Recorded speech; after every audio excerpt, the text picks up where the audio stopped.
Thank you, Ambassador Tai. I know that these new tariffs are seen as more targeted and strategic, but the administration has chosen to keep in place those Trump-era tariffs on some $300 billion worth of goods, which Biden himself had said in 2019 that Americans are paying for. So why make that decision to keep it in place, and aren't you concerned that it's going to keep prices elevated? So first of all, let me say a couple things. In terms of the price that Americans paid for in the previous era, some of that, maybe a lot of it, was about the chaos and unpredictability that it created and the escalation that resulted, right? Secondly, I think that I'm a trade lawyer by training, and at USTR, we are deep into the technical issues. The Section 301 based review that we undertook required us to look at a couple questions. One of them was the effect of the practices on our economy. And there you have our response, which is a targeted strategic response that is meant to work together with the investments that we're making. The other aspect that we had to look at was the effect of the tariffs on changing China's behavior with respect to the IPR abuses and the forced tech transfer.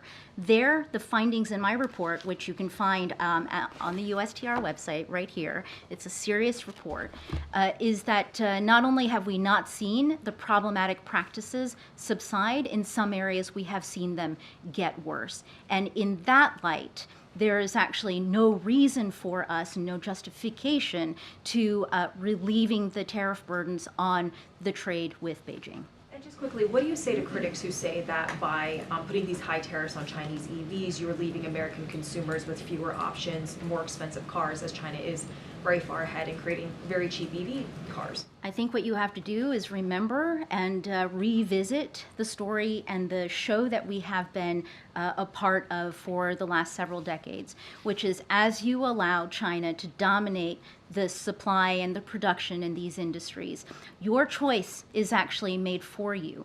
You have fewer choices, and it lays our entire economy, from consumers and workers all the way up to our government, susceptible to the kinds of coercion that we've seen from a government who was willing to weaponize the dependencies that it has created when a partner does something that it does not like politically. On Mexico, you said stay tuned. Are you saying that there could be some changes to the USMCA rules or to the law that would allow the U.S. to apply tariffs on goods from China that originate in Mexico or other third countries?